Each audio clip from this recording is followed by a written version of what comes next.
ಕಾಲೇಜಿನ ದಿನಗಳಿಂದಲೂ ಸ್ನೇಹಿತರಾಗಿದ್ದ ಮಂಜು ಮತ್ತು ಸಂಜುವಿಗೆ ಆ ದಿನಗಳಿಂದಲೂ ಅಡ್ವೆಂಚರ್ಸ್ ಜರ್ನಿ ಎಂದರೆ ಪ್ರಾಣ. ಇಬ್ಬರೂ ಜೊತೆಯಾಗಿ ಅನೇಕ ಅಪಾಯಕಾರಿ ಮತ್ತು ಭಯಾನಕ ಸ್ಥಳಗಳನ್ನು ಸುರಕ್ಷಿತವಾಗಿ ಭೇಟಿ ನೀಡಿ ಬಂದಿದ್ದರು. ಸಮಯ ಸಿಕ್ಕಾಗಲೆಲ್ಲ ಹೊಸ ಹೊಸ ಸ್ಥಳಗಳಿಗೆ ಭೇಟಿ ನೀಡಲು ಉತ್ಸುಕರಾಗಿದ್ದರು. ಕೆಲವು ದಿನಗಳಿಂದ ಅವರು ಹೋಗಲು ಸಾಧ್ಯವಾಗಿರಲಿಲ್ಲ. ಕಾಲೇಜಿನ ದಿನಗಳಲ್ಲಿ ಇದ್ದ ಸ್ವಾತಂತ್ರ್ಯ ಈಗ ಇರಲಿಲ್ಲ. ಕಾಲ ಬದಲಾಗಿದೆಯೋ ಇಲ್ಲೋ ತಾವೇ ಬದಲಾಗಿದ್ದೆವೋ ಎಂದು ಬಹುತೇಕ ಸಮಯದಲ್ಲಿ ಇಬ್ಬರೂ ಅಂದುಕೊಳ್ಳುತ್ತಿದ್ದರು. ಈಗ ಮೊದಲಿನಂತೆ ಅಡ್ವೆಂಚರ್ಸ್ ಮಾಡಲಾಗುತ್ತಿಲ್ಲ ಎಂಬ ಕೊರಗು ಇಬ್ಬರನ್ನು ಕಾಡುತ್ತಿತ್ತು. ಅಪರೂಪಕ್ಕೊಮ್ಮೆ ಅವಕಾಶ ಸಿಕ್ಕಾಗ ಅದನ್ನು ಮಿಸ್ ಮಾಡಿಕೊಳ್ಳಲು ಸಾಧ್ಯವೇ? ಒಮ್ಮೆ ಸಂಜು ಮಂಜುಗೆ ಕಾಲ್ ಮಾಡಿದ. ಗೆಳೆಯ, ಎಲ್ಲಿದ್ದೀಯಾ? ಗೆಳೆಯ, ಈಗ ಆಫೀಸ್ನಿಂದ ಮನೆಗೆ ಹೋಗ್ತಾ ಇದ್ದೀನಿ. ಈ ಹಬ್ಬದ ದಿನಗಳ ಸಾಲು ಸಾಲು ರಜೆಗಳಲ್ಲಿ ನನಗೆ 3 ದಿನ ರಜೆ ಸಿಕ್ಕಿದೆ. ಬಹಳ ಬೇಜಾರು ಗೆಳೆಯ. ಏನು ಮಾಡುವುದು ತಿಳಿತಾ ಇಲ್ಲ. ಗೆಳೆಯನ ಬಳಿ ತನ್ನ ಬೇಸರವನ್ನು ತೋಡಿಕೊಂಡ ಮಂಜು. ಅದಕ್ಕೆ ಗೆಳೆಯ ಈಗ ಫೋನ್ ಮಾಡಿದ್ದು ನಾವಿಬ್ಬರೂ ಅಡ್ವೆಂಚರ್ಸ್ ಜರ್ನಿ ಮಾಡಿ ಎಷ್ಟೋ ದಿನವಾಗಿತ್ತು. ಹೇಗಿದ್ದರೂ ನನಗೆ 2 ದಿನ ರಜೆ ಇದೆ. ಇಂದು ಸಿವಿಲ್ ಹಾಕುತ್ತೇನೆ. ಅಂದ ಹಾಗೆ ಗೆಳೆಯ, ಪಶ್ಚಿಮ ಘಟ್ಟದಲ್ಲಿರುವ ಡೆವಿಲ್ ಫಾರೆಸ್ಟ್ ಬಗ್ಗೆ ಕೇಳಿದ್ದೀಯಾ? ಡೆವಿಲ್ ಫಾರೆಸ್ಟ್ ತನಗೆ ತಾನೇ ನುಡಿದುಕೊಂಡು ಯಾವಾಗಲೂ ಕೇಳಿದ ನೆನಪಿದೆ ಗೆಳೆಯ. ಅದು ಭಯಾನಕ ಕೊಲ್ಲಿದೆವ್ವಗಳ ಕಾಡು ಎಂದು ಕೇಳಿದ್ದೆ. ಏಕೆ ಇದ್ದಕ್ಕಿದ್ದಂತೆ ಅದನ್ನು ಕೇಳುತ್ತಿದ್ದೀಯಾ? ಗೆಳೆಯ, ಈ ರಜೆಯಲ್ಲಿ ಅಲ್ಲಿಗೆ ಹೋದರೆ ಹೇಗಿರುತ್ತದೆ? ಮೈ ಜುಮ್ಮೆಂದು ಎಂದಾಯಿತು ಮಂಜುವಿಗೆ. ತಮ್ಮ ಹಿಂದಿನ ದಿನಗಳ ಜರ್ನಿ ನೆನಪು ಹಾಗೆ ಮನದಲ್ಲಿ ಹಾದು ಹೋಯಿತು. ಹೌದು ಗೆಳೆಯ, ಫೆಂಟಾಸ್ಟಿಕ್. ಬಹಳ ದಿನಗಳಾಗಿತ್ತು ಇಂಥ ಸ್ಥಳಕ್ಕೆ ಹೋಗಿ. ಈ ಬಾರಿ ಖಂಡಿತ ಹೋಗೋಣ. ಅಂದಾಗೆ ಮೊದಲಿನಂತೆ ಈಗಲೂ ನಮ್ಮಿಬ್ಬರು ತಾನೇ ಎಲ್ಲ? ಇಲ್ಲ ಗೆಳೆಯ, ನಿನಗೆ ಗೊತ್ತಲ್ಲ, ನಮ್ಮ ಜೊತೆ ಕಾಲೇಜಿನಲ್ಲಿ ಓದುತ್ತಿದ್ದರಲ್ಲ ಶ್ವೇತಾ, ಸ್ವಾತಿ, ಅವರು ಈ ಬಾರಿ ನಮ್ಮ ಜೊತೆ ಬರುತ್ತಾರೆ. ಅದೊಂದು ಸಣ್ಣ ಬದಲಾವಣೆ. ಓ, ಅವರೇಕೋ? ಹುಡುಗಿಯರು ಬಹಳ ಹೆದರುತ್ತಾರೆ, ಅಲ್ಲದೆ ನಮ್ಮನ್ನೂ ಹೆದರಿಸುತ್ತಾರೆ. ಬೇಡ ಅನ್ನೋ ಸಂಜು ಎಂದು ಹೇಳುತ್ತಾನೆ. ಹಾಗೆ ಹೇಳುವುದು ಹೇಗೆ ಗೆಳೆಯ? ಅವರು ನಾವು ಕಾಲೇಜು ದಿನಗಳಲ್ಲಿ ಮಾಡುತ್ತಿದ್ದ ಅಡ್ವೆಂಚರ್ ಜರ್ನಿಯನ್ನು ಕೇಳಿ ಥ್ರಿಲ್ ಆಗುತ್ತಿದ್ದರಂತೆ. ಆಗ ನಮ್ಮ ಬಳಿ ಮಾತನಾಡಲು ಸಂಕೋಚ ಪಡುತ್ತಿದ್ದರು. ಆದರೆ ಮೊನ್ನೆ ನಡೆದ ಆಫೀಸ್ ಫಂಕ್ಷನ್ನಲ್ಲಿ ಸಿಕ್ಕಿದ್ದರು. ಆಗ ಅವರೇ ಈ ಸ್ಥಳದ ಬಳಿ ಹೇಳಿ ತಾವು ಬರುವುದಾಗಿ ಹೇಳಿದರು. ಅವರನ್ನು ಬಿಟ್ಟು ಹೋದರೆ ನೊಂದುಕೊಳ್ಳುವುದಿಲ್ಲವ ಗೆಳೆಯ? ಸರಿಯಪ್ಪ, ಇನ್ನಷ್ಟು ಪೀಠಿಕೆ ಹಾಕಿದ ಮೇಲೆ ನಾನೇನು ಹೇಳಲಿ? ಬರಲಿ ಬಿಡು. ಯಾವಾಗ ಹೊರಡಬೇಕು? ಅದಕ್ಕೆ ಈಗ ಫೋನ್ ಮಾಡಿದ್ದು. ನೀನು ಈಗ ಮನೆಗೆ ಹೋಗಿ ಬಟ್ಟೆಗಳನ್ನು ಪ್ಯಾಕ್ ಮಾಡಿಕೊಂಡು ನಾಳೆ ಬೆಳಗ್ಗೆ ರೈಲ್ವೆ ನಿಲ್ದಾಣಕ್ಕೆ 6:30ಕ್ಕೆ ಬಾ. 7 ಗಂಟೆಗೆ ಅಲ್ಲಿಂದ ಮಲೆನಾಡಿನ ಅಸುರಪುರಿ ರೈಲು ನಿಲ್ದಾಣಕ್ಕೆ ಹೊರಟು ಅಲ್ಲಿಂದ ಆಟೋದಲ್ಲಿ 8 ಕಿಲೋಮೀಟರ್ ದಾರಿ ಸಾಗಿ ಬೆಟ್ಟದ ಮೇಲಿರುವ ಅಸುರಪುರಿ ಗೆಸ್ಟ್ ಹೌಸ್ನಲ್ಲಿ ಉಳಿದುಕೊಂಡು ಗೆಸ್ಟ್ ಹೌಸ್ಗೆ ಹೊಂದಿಕೊಂಡಿರುವ ಡೆವಿಲ್ ಫಾರೆಸ್ಟ್ಗೆ ಹೋಗೋಣ. ಇದು ಸದ್ಯದ ಪ್ಲ್ಯಾನು. ನಮ್ಮದೇ ಕಾರಿದೆಯಲ್ಲ, ರೈಲಿನಲ್ಲಿ ಏಕೆ? ಮಂಜುವಿನ ಪ್ರಶ್ನೆ. ಗೆಳೆಯ, ಇದು ಮಳೆಗಾಲ. ನಾವು ಹೋಗುತ್ತಿರುವುದು ಮೊದಲೇ ಹಿಲ್ ಸ್ಟೇಷನು. ದಾರಿ ಮಧ್ಯಗಳಲ್ಲಿ ಮರಗಳು ಬಿದ್ದಿರುತ್ತವೆ, ಇಲ್ಲ ಗುಡ್ಡಗಳು ಕುಸಿದಿರುತ್ತವೆ. ಅದನ್ನು ತೆರವು ಮಾಡಿ ನಾವು ಹೋಗಲು ತಡವಾಗಬಹುದು. ಅಲ್ಲದೆ ನಾವು ಹೊರಡುವ ಜರ್ನಿಯ ರಸ್ತೆಗಳು ಬಹಳ ಕಿರಿದು. ಮಧ್ಯದಲ್ಲಿ ಕಾರು ಕೈ ಕೊಟ್ಟರೆ ರಿಪೇರಿ ಅಂತ ನಿಲ್ಲಲು ಸಾಧ್ಯವಿಲ್ಲ. ಅಲ್ಲೇ ಸಿಗುವ ವಾಹನಗಳನ್ನು ಬಳಸಿಕೊಂಡರೆ ತುಂಬ ಸೇಫ್. ಅದೇನೋ ಗೆಳೆಯ, ನಾನೇನು ಸಿದ್ಧತೆ ಮಾಡಿಕೊಂಡಿಲ್ಲ. ಬರೀ ಬಟ್ಟೆ ತಂದರೆ ಸಾಕೆ? ಉಳಿದಿದ್ದನ್ನು ನಾನೇ ವ್ಯವಸ್ಥೆ ಮಾಡುತ್ತೇನೆ. ನೀನು ಬಟ್ಟೆಗಳನ್ನು, ರೈನ್ಕೋಟ್, ಜರ್ಕಿಗಳನ್ನು ತೆಗೆದುಕೊಂಡು ಬಾ ಎನ್ನುತ್ತಾ ಕಾಲ್ ಕಟ್ ಮಾಡಿದ.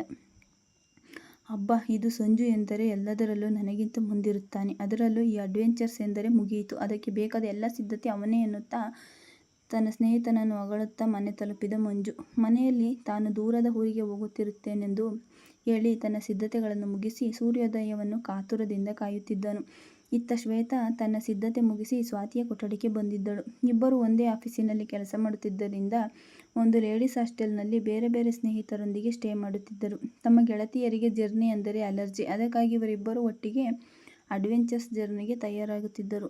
ರಜೆಯ ಸಂದರ್ಭ ಸಾಮಾನ್ಯವಾಗಿ ತಮ್ಮ ಊರಿಗೆ ಹೋಗು ಬರುತ್ತಿತ್ತು. ಇಬ್ಬರು ತಮ್ಮ ಹೊಸ ಥ್ರಿಲ್ಲಿಂಗ್ ಜರ್ನಿಗಾಗಿ ಈಗ ಅದನ್ನು ಮುಂದಿನ ದಿನಗಳಿಗೆ ಮುಂದೂಡಿದರು. ಸ್ವಾತಿ, ಇನ್ನು ನೀನು ರೆಡಿಯಾಗಿಲ್ಲವೇ? ಶ್ವೇತಾಳ ಪ್ರಶ್ನೆ. ಆಯಿತು ಶ್ವೇತಾ, ಸದ್ಯಕ್ಕೆ ನೀನು ಹೆದರುವುದಿಲ್ಲ.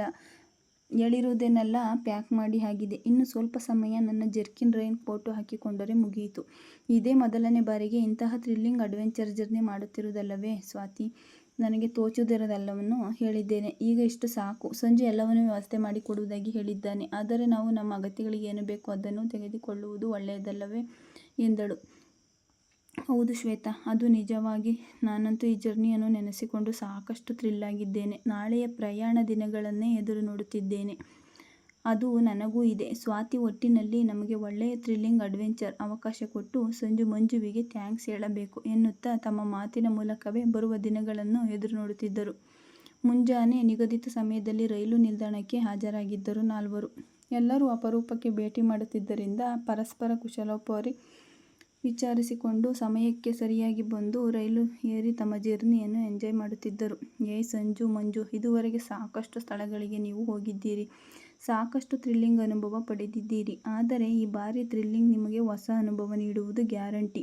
ಶ್ವೇತಾ ತಾನು ಕೇಳಿದ ಮಾಹಿತಿಯನ್ನು ನೆನೆದು ಗೆಳೆಯರ ಬಳಿ ಹೇಳಿದಳು.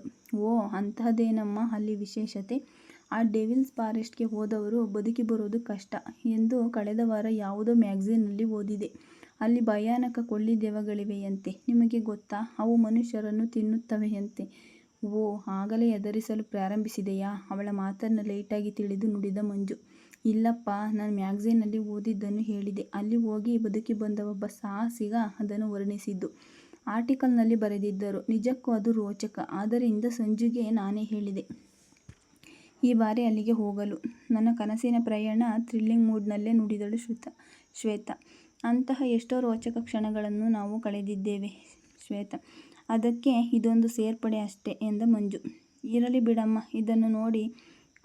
ಇದೊಂದು ಕೈ ನೋಡಿ ಬಿಡೋಣ. ಮುಂದೆ ನಾವೊಂದು ಮ್ಯಾಗಝೀನ್ಗೆ ನಮ್ಮ ಅನುಭವ ಆರ್ಟಿಕಲ್ ಬರೆದರಾಯಿತು ಎಂದನು ಸಂಜು. ಹಾಂ, ಒಳ್ಳೆಯ ಯೋಚನೆ. ಆ ಥ್ರಿಲ್ಲಿಂಗ್ ಅಡ್ವೆಂಚರ್ಸ್ ಜರ್ನಿ ಏನೋ ಓಕೆ. ಆದರೆ ಅಲ್ಲೇನಾದರೂ ಭಯವಾಗುತ್ತಿದ್ದಂತೆ ಅಥವಾ ನರಭಕ್ಷಕ ಕೊಳ್ಳಿದೆವ್ವಗಳು ಎದುರಾದರೆ? ಸ್ವಾತಿ ಶ್ವೇತಾಳ ಮಾತುಗಳನ್ನು ಕೇಳಿ ತನ್ನ ಮೊದಲಿನ ಉತ್ಸಾಹವನ್ನು ಕಳೆದುಕೊಂಡು ನಡುಗುತ್ತಲೇ ಹೇಳಿದಳು. ಇನ್ನೊಬ್ಬಳು ಅಂಜುಬುರುಕಿ. ಈಗಲೇ ಭಯ ಬೀಳುವಂತೆ ಕಾಣುತ್ತಿದ್ದೀಯ. ಧೈರ್ಯದಿಂದಿರು ಸ್ವಾತಿ. ಭಯವಾಗುತ್ತಿದ್ದರೆ ಅಲ್ಲೇನು ಥ್ರಿಲ್ ಇರುತ್ತದೆ ಅಲ್ಲವೇ ಎಂದು ಸಂಜು ನಗುತ್ತಾ ಹೇಳಿದ.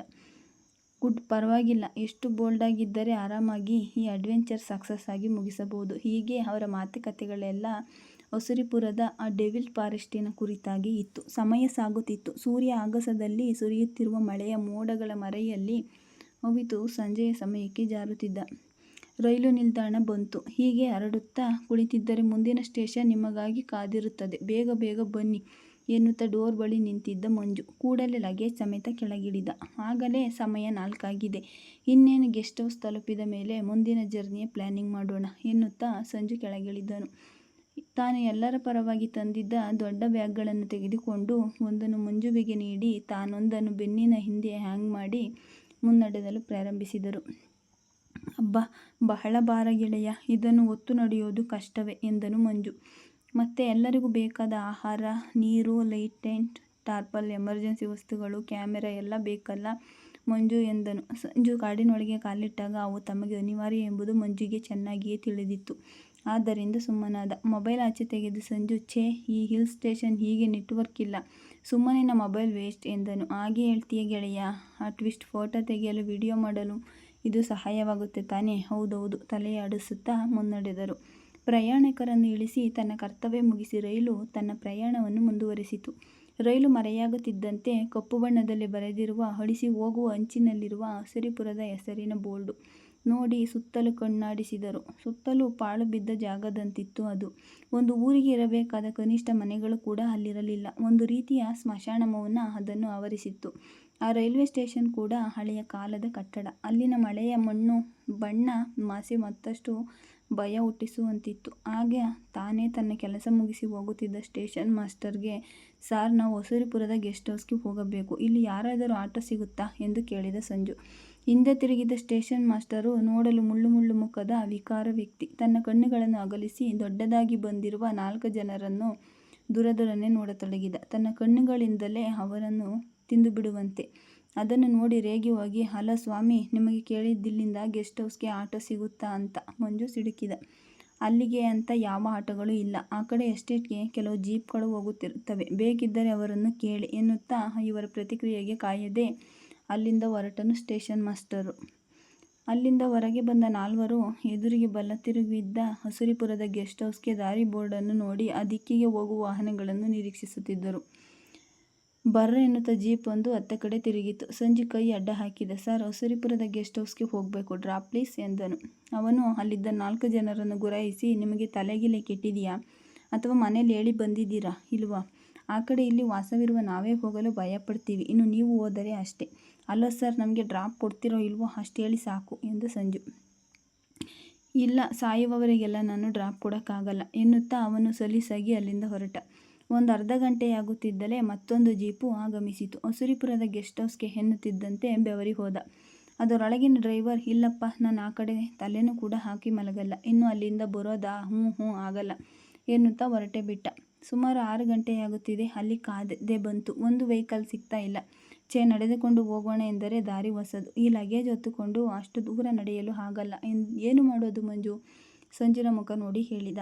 ಸಂಜು, ಹಾಗಿದ್ದರೆ ಇಂದು ನಮಗೆ ಪಾಳು ಬಿದ್ದಿರುವ ರೈಲ್ವೆ ಸ್ಟೇಷನ್ನೇ ಗತಿ ಎಂದಳು ಸ್ವಾತಿ. ಹಾಗಂತ ಇಲ್ಲಿಯೇ ಮಲಗಿರು. ರಾತ್ರಿ ಯಾವುದಾದರೂ ಕೊಳ್ಳಿದೇವ ನಿನ್ನನ್ನು ಎತ್ಕೊಂಡು ಹೋಗಿ ಫ್ರೈ ಮಾಡಿಕೊಳ್ಳುತ್ತೆ ಎಂದನು ಜೋರಾಗಿ ಮಂಜು. ಎಲ್ಲರೂ ಜೋರಾಗಿ ನಕ್ಕರು. ಅದನ್ನು ಕೇಳಿ ಮುನಿಸಿನಿಂದ ಮೌನಕ್ಕೆ ಶರಣಾದಳು ಸ್ವಾತಿ. ಅಷ್ಟರಲ್ಲೇ ಮತ್ತೊಂದು ಜೀಪು ಅಲ್ಲಿ ಕಾಣಿಸಿಕೊಂಡಿತು. ಅಲ್ಲಿನ ತುಂತುರು ಮಳೆಹನಿ ಮೋಡಗಳ ಮರೆಯಲ್ಲಿ ಆಗಲೇ ಕತ್ತಲು ಆವರಿಸಿದಂತೆ ಭಾಸವಾಗುತ್ತಿತ್ತು. ಮಂಜು ಕೈ ಅಡ್ಡ ಹಾಕಿ, ಅಸುರಿಪುರದ ಗೆಸ್ಟ್ ಹೌಸ್ಗೆ ಅಲ್ಲಿ ತನಕ ಡ್ರಾಪ್ ಮಾಡಿ, ಬಾಡಿಗೆ ಎಷ್ಟಾದರೂ ನಾವು ಕೊಡ್ತೀವಿ ಎಂದ. ಏನು ಬೇಡ, ನಾನಲ್ಲಿಗೆ ಹೋಗ್ತಾ ಇದ್ದೀನಿ, ಬನ್ನಿ ಎಂದನು. ಒಳಗಿದ್ದ ಮತ್ತೊಬ್ಬ ವಿಕಾರ ಮುಖದ ಕೆಂಪು ಕಣ್ಣುಗಳ ವ್ಯಕ್ತಿ ಈಗ ಅಲ್ಲಿದ್ದವರಿಗೆ ಜೀವ ಬಂದಾಯಿತು. ಥ್ಯಾಂಕ್ಸ್ ಅಪ್ಪ, ಪುಣ್ಯಾತ್ಮ ಎನ್ನುತ್ತಾ ಎಲ್ಲರೂ ಜೀಪನ್ನು ಹತ್ತಿ ಕುಳಿತರು. ಜೀಪಿಗೆ ಹತ್ತುತ್ತಿದ್ದಂತೆ ಏನೋ ವಿಚಿತ್ರವಾದ ವಾಸನೆ ಮೂಗಿಗೆ ಬಡಿಯಲು ಪ್ರಾರಂಭಿಸಿತು. ಆದರೆ ಅದನ್ನು ಕೇಳುವ ಸಮಯ ಇದಲ್ಲ. ಆದರೆ ಶ್ವೇತಾ ಅಲರ್ಟ್ ಆಗಿದ್ದಳು. ಹಗಲಿನಲ್ಲಿಯೇ ಆ ಕಡೆ ಹೋಗಲು ಹೆದರುವ ಜನ ಇಲ್ಲಿದ್ದಾರೆ. ಅಂಥದ್ದರಲ್ಲಿ ಈ ಜೀಪ್ನ ಡ್ರೈವರ್ ಇಷ್ಟೊತ್ತಿಗೆ ಆ ಕಡೆ ಹೋಗ್ತಾ ಇದ್ದನಲ್ಲ. ತನ್ನ ಅನುಮಾನವನ್ನು ಪರಿಹರಿಸಿಕೊಳ್ಳಲು ಕೇಳಿಯೇ ಬಿಟ್ಟಳು. ಅದ್ಯಾಕೆ? ಇಲ್ಲಿನ ಜನ ಅಸುರಿಪುರ ಗೆಸ್ಟ್ ಹೌಸ್ಗೆ ಹೆಸರು ಕೇಳಿದ್ದರೇನೆ ಅಲ್ಲಿ ಹೋಗಲು ಹೆದರ್ತಾರೆ ಎಂದಳು. ಅದಕ್ಕೆ ಹೊಂದಿಕೊಂಡಿರುವ ಕಾಡಿನಲ್ಲಿ ಮನುಷ್ಯರನ್ನು ತಿನ್ನೋ ಕೊಳ್ಳಿದೆವ್ವ ಇದೆಯಂತೆ. ಎಲ್ಲರೂ ಮಾತಾಡ್ತಾರೆ, ಅದಕ್ಕೆ ಅವರು ಹೆದರ್ತಾರೆ ಎಂದನು ಡ್ರೈವರು. ಹಾಗಿದ್ದರೆ ನೀವು ಎನ್ನುತ್ತಿದ್ದಂತೆ ಅವನಿಗೆ ಅರ್ಥವಾಗಿತ್ತು. ನಾನು ಆ ಗೆಸ್ಟ್ ಹೌಸ್ನಲ್ಲಿರುವ ಆ ಜೀಪಿನ ಡ್ರೈವರು. ಗೆಸ್ಟ್ ಹೌಸ್ಗೆ ಬೇಕಾದ ಸಾಮಾನು ತರಲು ಇಲ್ಲಿ ಬಂದಿದ್ದೆ ಎನ್ನುತ್ತಾ ಮೌನಕ್ಕೆ ಶರಣಾದನು. ಅವನ ಧ್ವನಿ ಕರ್ಕಶವಾಗಿದ್ದರಿಂದ ಮತ್ತಿನ್ನೇನು ಕೇಳಬೇಕು ಎನ್ನಿಸಲಿಲ್ಲ. ಶ್ವೇತಾ ತೆಪ್ಪಗೆ ಕುಳಿತಳು. ಎತ್ತರ ಬೆಳೆದಿರುವ ಮರಗಳ ನಡುವೆ ಜೀಪು ಸಾಗುತ್ತಿತ್ತು. ಗೆಸ್ಟ್ ಹೌಸ್ಗೆ ಹೋಗುವ ದಾರಿ ಬಹಳ ಚಿಕ್ಕದಾಗಿತ್ತು. ಕಡಿದಾದ ಬೆಟ್ಟವನ್ನು, ದಾರಿಯಲ್ಲಿರುವ ಹಳ್ಳಗಳನ್ನು ದಾಟಿ ನಿಧಾನವಾಗಿ ಮುನ್ನುಗ್ಗುತ್ತಿತ್ತು. ಹಿಂದೆ ಕುಳಿತಿದ್ದವರನ್ನು ಎತ್ತಿ ಎಸೆಯುವಂತೆ ಸಾಗುತ್ತಿತ್ತು. ಸುತ್ತಿ ಬಳಸಿ ಗೆಸ್ಟ್ ಹೌಸ್ಗೆ ತಲುಪಿದರು. ವಿಶಾಲವಾದ ಹಳೆಯ ಬಂಗಲೆಯನ್ನು ಗೆಸ್ಟ್ ಹೌಸ್ ಆಗಿ ಬದಲಾಯಿಸಲಾಗಿತ್ತು. ಈಗಲೂ ಪಾಳು ಬಿದ್ದ ಮನೆಯ ರೀತಿಯಲ್ಲಿ ಹೊರಗಿನಿಂದ ಕಾಣುತ್ತಿತ್ತು. ಇವರಿಗೆ ಅದು ಭೂತ ಬಂಗಲೆಯಂತೆ ಕಾಣುತ್ತಿತ್ತು. ಅದನ್ನು ಬಾಯಿ ಬಿಟ್ಟು ಕೇಳಿಯೇ ಬಿಟ್ಟಳು ಸ್ವಾತಿ. ಏನಿದು? ಗೆಸ್ಟ್ ಹೌಸ್ ಎಂದರೆ ಹೀಗಿರುತ್ತದೆ, ಇದು ಭೂತ ಬಂಗಲೆಯಂತೆ ಇದೆಯಲ್ಲ ಎಂದಳು. ಜೀಪನ್ನು ಸಡನ್ನಾಗಿ ಬ್ರೇಕ್ ಹಾಕಿ ನಿಲ್ಲಿಸಿದ ಡ್ರೈವರು ಸ್ವಾತಿಯನ್ನು ದುರುಗುಟ್ಟಿ ನೋಡಿ ಏನು ಮಾತನಾಡದೆ ಬಂಗಲೆಯ ಮುಂಭಾಗದ ಬಳಿ ಹೋದ. ಅಲ್ಲಿ ವಯಸ್ಸಾದಂತೆ ಕಾಣುವ, ಕೂದಲು ನೆರೆತಿರುವ ಮುದುಕಿಯನ್ನು ನೋಡಿ, ಸಾಮಾನು ಹಿಂದೆ ಗೋಡನ್ನಲ್ಲಿ ಇಳಿಸುತ್ತೇನೆ. ಮುದುಕಿ ಏನನ್ನೂ ಮಾತನಾಡದೆ ಡ್ರೈವರನ್ನೇ ದುರುಗುಟ್ಟಿ ನೋಡಿದಳು. ಅದು ಅವಳ ಮಾಮೂಲಿ ಸ್ಟೈಲ್ ಎಂಬಂತೆ ತನ್ನ ಕಣ್ಣುಗಳನ್ನು ತಿರುಗಿಸಿ, ಯಾರೋ 4 ಜನ ಬಂದವ್ರೆ ಎಂದ ಮತ್ತೆ ಮುದುಕಿ. ಅವನನ್ನು ದುರುಗುಟ್ಟಿ ನೋಡುತ್ತಾ ಕಣ್ಣಲ್ಲಿ ಅವನನ್ನು ಹೋಗುವಂತೆ ಸನ್ನೆ ಮಾಡಿದಳು. ಡ್ರೈವರ್ ತನ್ನ ಲಗೇಜನ್ನು ಇಳಿಸಲು ಜೀಪನ್ನು ಪಾರ್ಕ್ ಮಾಡಲು ಜೀಪಿನ ಬಳಿ ಹೊರಟ. ಎದುರಿಗೆ ಬಂದವರನ್ನು ಕಂಡು ಕಾಣದಂತೆ ಮುದುಕಿ ಒಳಗೆ ಹೋದಳು. 4 ಗೆಸ್ಟ್ ಹೌಸಿನ ಒಳಗೆ ಬಂದು ರಿಸೆಪ್ಷನ್ ಕೌಂಟರ್ಗೆ ಬಂದರು. ಒಂದು ರೀತಿಯ ಭಯದ ವಾತಾವರಣ ಅಲ್ಲಿತ್ತು. ಸುತ್ತಲೂ ನೋಡಿದರೂ ಅಲ್ಲಿ ಯಾರೂ ಕಾಣಲಿಲ್ಲ. ಒಳಗೆ ಹೋದ ಮುದುಕಿ ಎತ್ತ ಹೋದಳೋ ತಿಳಿಯದೆ, ಏನು ಗೆಳೆಯ, ಇಲ್ಲಿ ಯಾರೂ ಇಲ್ಲವಲ್ಲ? ಮಂಜು ಸ್ವಲ್ಪ ಆತಂಕದಿಂದಲೇ ನುಡಿದ. ಹಲೋ, ಯಾರು ನೀವು? ನಿಮಗೇನು ಬೇಕು? ಧ್ವನಿ ಬಂದ ಕಡೆ ಸುತ್ತಲೂ ಹುಡುಕಾಡಿದರೂ ಯಾರೂ ಕಾಣಲಿಲ್ಲ. ಹಲೋ, ಅಲ್ಲೇನು ನೋಡ್ತಿದ್ದೀರಿ? ಕೆಳಗೆ ನೋಡಿ. ಧ್ವನಿ ಬಂದ ಕಡೆ ತಿರುಗಿ ನೋಡಿದರು. ಕೆಳಗೆ ವಿರೂಪ ಮುಖದ ಕುಬ್ಜ ವ್ಯಕ್ತಿಯೊಬ್ಬ ನಿಂತಿದ್ದ. ನೋಡಿದರೆ ನಗಬೇಕೆನಿಸುತ್ತಿತ್ತು. ಆ ಕುಬ್ಜನ ಸೀರಿಯಸ್ ಮುಖ ನೋಡಿ ಅದನ್ನು ಬಲವಂತವಾಗಿ ತಡೆದು, ನಮಗೆ 2 ರೂಮ್ ಬೇಕಾಗಿತ್ತು, 2 ದಿನಗಳಿಗೆ. ಸರಿ, ಹಾಗಿದ್ದರೆ ದಿನವೊಂದಕ್ಕೆ ಒಂದು ರೂಮಿಗೆ 500 ಬಾಡಿಗೆ. ಇಬ್ಬರೂ ಇರಬಹುದು. ನಿಮ್ಮ 2 ರೂಮಿಗೆ ಸೇರಿಸಿ 2,000 ಅಡ್ವಾನ್ಸ್ ಕೊಡಿ ಎಂದನು ಕುಳ್ಳ. ಸೀದಾ ರಿಸೆಪ್ಷನ್ ಕೌಂಟರ್ನಲ್ಲಿದ್ದ ಚೇರ್ ಮೇಲೆತ್ತಿ ಅಲ್ಲಿದ್ದ ಲೆಡ್ಜರಲ್ಲಿ ಒಂದು ಡೀಟೇಲ್ ಬರೆದು ಅವರಿಗೆ 2 ರೂಮಿನ ಕೀಗಳನ್ನು ಬಂದು ಬೆಂಚ್ನಲ್ಲಿ ತೆಗೆದುಕೊಂಡು ಕೊಟ್ಟ. 17-19 ಎಂದನು. ವಾಟ್? ಅಕ್ಕಪಕ್ಕದ ರೂಮು ಕೊಡಿ ಎಂದನು ಮಂಜು. 18ನೇ ರೂಮು ಬುಕ್ ಆಗಿದೆ. ಇಷ್ಟ ಇದ್ದರೆ ಇರಿ, ಇಲ್ಲದಿದ್ದರೆ ಎಂದನು ಕುಳ್ಳ. ಇರಲಿ ಬಿಡಿ ಎನ್ನುತ್ತಾ ಸಂಜು ಆ ಕೀಗಳನ್ನು ತೆಗೆದುಕೊಂಡು ಎಲ್ಲರನ್ನು ಕರೆದುಕೊಂಡು ಮೆಟ್ಟಿಲುಗಳನ್ನು ಹತ್ತುತ್ತಾ ನಿಧಾನವಾಗಿ ಮೇಲೆ ಹೋದ. 17ನೇ ರೂಮಿನ ಕೀಯನ್ನು ಶ್ವೇತಾಗೆ ಕೊಟ್ಟು, ಅಲ್ಲಿ ನೀವು ರೆಸ್ಟ್ ಮಾಡಿ. ಇಂದು ನಾವು ಹೊರಗೆ ಹೋಗಲು ಸಾಧ್ಯವಿಲ್ಲ. ನಾಳೆ ಆ ಬಗ್ಗೆ ಪ್ಲ್ಯಾನ್ ಮಾಡೋಣ. ನಮಗೂ ಟಯರ್ಡ್ ಆಗಿದೆ, ನಾವು ರೆಸ್ಟ್ ಮಾಡ್ತೀವಿ ಎನ್ನುತ್ತಾ ಶ್ವೇತಾ ಸ್ವಾತಿ ರೂಮಿನ ಒಳಗೆ ಹೋಗುವವರೆಗೂ ಅಲ್ಲಿದ್ದು 19ನೇ ರೂಮಿನ ಒಳ ಹೋದರು. ಒಂದು ರೀತಿಯ ವಿಚಿತ್ರ ವಾತಾವರಣ ಅಲ್ಲಿಯದು. ಆ ರೂಮ್ಗಳ ಧೂಳು ತೆಗೆದು ಎಷ್ಟು ದಿನ ಕಳೆದಿವೆಯೋ ಎನ್ನುವಂತಿತ್ತು. ಗೋಡೆಯ ಮೂಲೆಗಳಲ್ಲಿ ಜೇಡದ ಬಲೆಗಳು ಬಲೆ ಹೆಣೆದು ತಾವು ಎಣೆದ ಬಲೆಯನ್ನು ತಾವೇ ಸತ್ತು ಬಿದ್ದಿದ್ದವು. ಏನೋ ಒಂಥರ ರೀತಿಯ ದುರ್ವಾಸನೆ ಮೂಗಿಗೆ ಬಡಿಯುತ್ತಿತ್ತು. ಮೂಗು ಮುಚ್ಚಿಕೊಂಡು ಇಬ್ಬರು ಲಗೇಜ್ ಇಟ್ಟರು. ಫ್ರೆಶ್ ಆಗಲು ಬಾತ್ರೂಮಿಗೆ ಹೆಜ್ಜೆ ಹಾಕಿದ ಸ್ವಾತಿ ಮೆಲ್ಲನೆ ಡೋರ್ ತೆರೆದಳು. ಸಡನ್ನಾಗಿ ತುಂಡಾದ ಕೈಯೊಂದು ಆ ಶವರ್ ಆಗಿ ನೇತನಾಡುತ್ತಿರುವುದನ್ನು ನೋಡಿ ಕಿರುಚುತ್ತಾ ಹಿಂದೆ ಓಡಿ ಬಂದಳು. ಶ್ವೇತಾ ಶ್ವೇತಾ ದಡ್ಡನೆ ಭಯದಿಂದ ಹಾಸಿಗೆ ಮೇಲೆ ಕುಸಿದು ಕುಳಿತಳು. ಏಕೆ, ಏನಾಯಿತು ಸ್ವಾತಿ? ಅಲ್ಲಿ ಬರೀ ಕೈಯೊಂದು ನೇತಾಡುತ್ತಿದೆ. ಏನು ಕೈ ಇದೆಯಾ? ಇರು ನೋಡಿ ಬರುತ್ತೇನೆ ಎಂದು ಹೋಗಿ ಅದರ ಬಾಗಿಲು ತೆರೆದಳು. ಅಲ್ಲೇನು ಅವಳಿಗೆ ಕಾಣಲಿಲ್ಲ. ಮತ್ತೆ ಸ್ವಾತಿ ಬಳಿ ಬಂದು, ಏನು ಸ್ವಾತಿ, ನೀನು ಹೆದರುವುದಲ್ಲದೆ ನನ್ನನ್ನು ಹೆದರಿಸ್ತೀಯಾ? ಅಲ್ಲೇನು ಇಲ್ವಲ್ಲ ಎಂದಳು. ತನ್ನ ಕಣ್ಣುಗಳನ್ನು ತಾನು ನಂಬದವಳಂತೆ ನಿಧಾನವಾಗಿ ಶ್ವೇತಾಳ ಕೈ ಹಿಡಿದುಕೊಂಡು ಹೊರಗಿನಿಂದ ಬಗ್ಗಿ ನೋಡಿ, ಅಲ್ಲೇ ಆ ಶವರ್ ಬಳಿ ಇತ್ತು ಎಂದಳು. ಎಲ್ಲಿ ಮತ್ತೆ, ಈಗ ಮಾಯವಾಗಿದೆಯಾ ಎನ್ನುತ್ತಾ ಅವಳ ಬೆನ್ನು ತಟ್ಟಿ, ನೀನು ಆ ಡ್ರೈವರ್ ಹೇಳಿರುವುದನ್ನು ಕೇಳಿ ಹೆದರಿದ್ದೀಯಾ? ಅಲ್ಲೇನೂ ಇಲ್ಲ ಎಂದು ಸ್ವಾತಿ ಸಮಾಧಾನಪಡಿಸಿದಳು. ಶ್ವೇತಾ ಸ್ನಾನ ಮುಗಿಸಿ ಬಂದು ಮಂಜು, ಏನೋ ಒಂಥರ ವಾಸನೆ ಬರುತ್ತಿದೆಯಲ್ಲವೇ? ಹಾಂ ಸಂಜು, ಅದೇ ನಾವು ಬಂದ ಜೀಪಿನಲ್ಲಿಯೂ ಇದೇ ತರಹದ ಸ್ಮೆಲ್ಲಿತ್ತು. ಏನೋ ಆ ಕಾಡಿನ ಕೊಳ್ಳಿದೆವ್ವಗಳಿಗಿಂತ ಈ ಗೆಸ್ಟ್ ಹೌಸೇ ಭಯಾನಕವಾಗಿದೆ. ನಾವು ಮೊದಲು ಇಲ್ಲೇ ಸರ್ಚ್ ಮಾಡಬೇಕು. ಹೌದು ಎಂದು ತಲೆಯಾಡಿಸಿದ ಸಂಜು. ಸ್ವಲ್ಪ ಹೊತ್ತು ಮಲಗಿ ವಿಶ್ರಾಂತಿ ಪಡೆಯೋಣ. ರಾತ್ರಿ 9ಕ್ಕೆ ಊಟದ ನಂತರ ಮೊದಲು ಇಲ್ಲೇ ಹುಡುಕೋಣ. ಏನೋ ಅಸಾಧ್ಯವಾದದ್ದು ಇಲ್ಲಿ ನಡೆಯುತ್ತಿದೆ ಎನಿಸುತ್ತಿದೆ ಎಂದನು. ದಣಿದು ಬಂದಿದ್ದ ಇಬ್ಬರಿಗೂ ಕಣ್ಣುಗಳು ತುಂಬ ನಿದ್ರೆ ಆವರಿಸಿತು. ಇತ್ತ ಹಾಸಿಗೆ ಮೇಲೆ ಮಲಗಿದ್ದ ಶ್ವೇತಾ ಪಕ್ಕದಲ್ಲಿಯೇ ಸ್ವಾತಿ ಮಲಗಲು ಪ್ರಯತ್ನಿಸಿ ಭಯದಿಂದ ಕಣ್ಣಿಗೆ ನಿದ್ರೆ ಹತ್ತದೆ ಹಾಸಿಗೆಯಲ್ಲೇ ಒದ್ದಾಡುತ್ತಿದ್ದಳು. ದಡ್ ಎನ್ನುತ್ತಾ ಬಾಗಿಲನ್ನು ಯಾರೋ ಬಡಿದಂತಾಯಿತು. 9 ಗಂಟೆ ಸಮಯ. ಶ್ವೇತಾಳ ಮೇಲೆ ಕೈ ಹಾಕಿ ಶ್ವೇತಾ ಮೆಲ್ಲಗೆ ಕೂಗಿದಳು. ಅವಳು ಗಾಢ ನಿದ್ರೆಯಲ್ಲಿದ್ದರಿಂದ ಬೇಗ ಹೇಳುವ ಸಂಭವವಿರಲಿಲ್ಲ. ನಡುಗುತ್ತಾ ಮೇಲೆದ್ದು ಬಾಗಿಲ ಬಳಿ ಹೋಗಿ ಮೆಲ್ಲನೆ ಡೋರನ್ನು ತೆರೆದಳು. ಎದುರಿಗಿದ್ದ ಆಕೃತಿಯನ್ನು ನೋಡಿ ಕಿರಿಚಲು ಬಾಯಿ ಬರದೆ ಬೆಚ್ಚಿಬಿದ್ದು ನಿಂತಳು ಸ್ವಾತಿ. ನಿಮಗೆ ರಾತ್ರಿಯ ಊಟ ರೆಡಿ ಇದೆ, ಇಲ್ಲಿಗೆ ತರಲೆ? ಒಬ್ಬಳು ವಿಕಾರವಾದ ರೂಪದ ಹುಡುಗಿ ತನ್ನ ಕರ್ಕಶವಾದ ಸ್ವರದಿಂದ ನುಡಿದಳು. ಹ್ಞೂ ಎಂದಷ್ಟೇ ಹೇಳಿ ಭಯದಿಂದ ಡೋರನ್ನು ತಳ್ಳಿ ಲಾಕ್ ಮಾಡಿ ಹೋಗಿ ಶ್ವೇತಾಳಿಗೆ ಜೋರಾಗಿ ಬಡಿದು, ಏ ಶ್ವೇತಾ, ಮೇಲೇಳು, ಎದ್ದು ನೋಡು ಬಾ, ನನಗೆ ಭಯವಾಗುತ್ತಿದೆ ಎಂದಳು. ಕಣ್ಣುಗಳನ್ನು ಉಜ್ಜುತ್ತಾ ಮೇಲೆದ್ದ ಶ್ವೇತಾ, ಏಕೆ ಸ್ವಾತಿ, ನಿನಗೆ ನಿದ್ರೆ ಬರಲಿಲ್ಲವೇ ಎಂದಳು. ಈ ಭೂತದ ಗೆಸ್ಟ್ ಹೌಸ್ನಲ್ಲಿ ನಿದ್ರೆ ಎಲ್ಲಿ ಬರುತ್ತೆ? ಅಲ್ಲಿ ಡೋರ್ ಬಳಿ ಮರಿದ್ಯ ಭೂತವೊಂದು ನಿಂತಿದೆ. ಊಟ ಬೇಕಾ ಎನ್ನುತ್ತಿದೆ ಎಂದಳು. ಏನು ಭೂತವೇ? ನಿನಗೆಲ್ಲ ಭ್ರಾಂತಿ. ಇರು, ನಾನೇ ಹೋಗಿ ನೋಡುತ್ತೇನೆ ಎಂದು ಶ್ವೇತಾ ಡೋರ್ ತೆಗೆಯುವುದಕ್ಕೂ ಮಂಜು ಅಲ್ಲಿ ಬರುವುದಕ್ಕೂ ಸರಿಯಾಗಿತ್ತು. ಓ ನೀವಾ, ಬನ್ನಿ. ಈ ಸ್ವಾತಿ ಯಾರನ್ನು ನೋಡಿ ಭೂತ ಎಂದು ಹೆದರಿದ್ದಾಳೆ ಎಂದಳು ಶ್ವೇತಾ. ಇಲ್ಲ, ನಿಜಕ್ಕೂ ನಾನು ಭೂತವನ್ನೇ ನೋಡಿದ್ದು, ಅದಕ್ಕೆ ಸಮಜಾಯಿಷಿ ಕೊಟ್ಟಳು ಸ್ವಾತಿ. ಸ್ವಾತಿ ಭೂತವೂ ಇಲ್ಲ, ಗೀತವೂ ಇಲ್ಲ. ಆದರೆ ಎಂದ ಮಂಜು. ಏನು ಆದರೆ? ಶ್ವೇತಾ ಆಶ್ಚರ್ಯದಿಂದ ಮಂಜುವಿನ ಮುಖ ನೋಡಿದಳು. ಆದರೆ ಇಲ್ಲೇನೋ ಅಸಾಧ್ಯವಾದದ್ದು ನಡೆಯುತ್ತಿದೆ ಎಂಬ ಸಂಶಯ ಇದೆ. ಏನೋ ವಿಚಿತ್ರ ವಾಸನೆ ಬರುತ್ತಿದೆ, ಅದೇನೆಂದು ಕಂಡುಹಿಡಿಯಬೇಕು ಎಂದನು. ಹೌದು, ನಾವು ಈ ರೂಮಿಗೆ ಬಂದಾಗ ಗಮನಿಸಿದೆವು, ಆದರೆ ನಂತರ ಕಡಿಮೆಯಾಯಿತು. ಮತ್ತೆ ಈಗ ವಾಸನೆ ಮತ್ತೆ ಬರುತ್ತಿದೆ. ಹೌದು, ಗಾಳಿ ಬೀಸಿದಂತೆಲ್ಲ ಇದು ಈ ಕಡೆಯಿಂದ ಬರುತ್ತಿದೆ. ರಾತ್ರಿ ಎಲ್ಲರೂ ಇಲ್ಲೇ ಒಟ್ಟಿಯಾಗಿ ಊಟ ಮಾಡಿ ಮೊದಲು ಗೆಸ್ಟ್ ಹೌಸ್ನಲ್ಲಿ ಏನಾಗುತ್ತಿದೆ ನೋಡೋಣ. ನಾವು ಆಗಲೇ ಅದಕ್ಕೆ ಬೇಕಾದ ವ್ಯವಸ್ಥೆ ಮಾಡಿದ್ದೇವೆ ಎಂದನು ಸಂಜು. ಈಗಲೇ ರಾತ್ರಿಯಲ್ಲಿ ಹುಡುಕಬೇಕೇ? ನಾಳೆ ನೋಡೋಣ ಎಂದಳು ಸ್ವಾತಿ. ಹಗಲಿನಲ್ಲಿ ನಮ್ಮನ್ನು ಸುಲಭವಾಗಿ ಗುರುತಿಸುತ್ತಾರೆ. ಇಲ್ಲೇನಾದರೂ ಅಸಾಧ್ಯವಾದದ್ದು ನಡೆದರೆ ಇಲ್ಲಿ ರಾತ್ರಿಯಲ್ಲಿಯೇ ನಡೆಯಬೇಕು. ಆದ್ದರಿಂದ ಕತ್ತಲೆಯೇ ನಾವು ಇಲ್ಲಿನ ವ್ಯವಸ್ಥೆಯನ್ನು ಕಂಡುಹಿಡಿಯಬೇಕು. ಒಂದು ವೇಳೆ ನಾಳೆಯ ಒಳಗೆ ಏನಾದರೂ ತೊಂದರೆಯಾಗುವುದಕ್ಕೆ ತಪ್ಪುತ್ತದೆ. ನೀನು ಹೇಳಿದ್ದು ನಿಜ ಮಂಜು. ಏನೇ ಕಷ್ಟ ಬಂದರೂ ನಾವು 4 ಜನ ಒಟ್ಟಿಗೆ ಇರೋಣ. ಶ್ವೇತಾ ಕೊಂಚ ಆತಂಕದಿಂದಲೇ ನುಡಿದಳು. ಮತ್ತೆ ಬಾಗಿಲು ದಡ್ ಎಂದು ಬಡಿದುಕೊಳ್ಳಲು ಪ್ರಾರಂಭಿಸಿತು. ಎಲ್ಲರೂ ಗಾಬರಿಯಿಂದ ನಿಂತುಬಿಟ್ಟರು. ಸಂಜು ಹೋಗಿ ಬಾಗಿಲು ತೆರೆದ. ಊಟ ತಗೊಳ್ಳಿ, 4 ಜನಕ್ಕೂ ಊಟ ಇದೆ ಎನ್ನುತ್ತಾ ಮುಖದ ಭಾವನೆಗಳೇ ಇಲ್ಲದ ವಿಚಿತ್ರ ರೀತಿಯ ವ್ಯಕ್ತಿಯೊಬ್ಬ ಒಂದರ ಮೇಲೆ ಒಂದರಂತೆ ತಂದಿದ್ದ 4 ತಟ್ಟೆಗಳನ್ನು ಅವನ ಕೈಗಿಟ್ಟು, ನೋಡಿ, ಊಟ ಮಾಡಿ ಮಲಗಿಕೊಳ್ಳಿ. ರಾತ್ರಿ ಈ ಗೆಸ್ಟ್ ಹೌಸಿನವರೆಗೂ ಕೊಳ್ಳಿದೆವ್ವಗಳು ಬರುತ್ತವೆ. ನೀವೇನಾದರೂ ಅವುಗಳ ಕೈಗೆ ಸಿಕ್ಕರೆ ತಿಂದು ಬಿಡುತ್ತವೆ ಎನ್ನುವ ಎಚ್ಚರಿಕೆಯಿಂದ ಹೇಳಿ ಬಾಗಿಲನ್ನು ಎಳೆದುಕೊಂಡು ಅಲ್ಲಿಂದ ಹೊರಟುಬಿಟ್ಟ.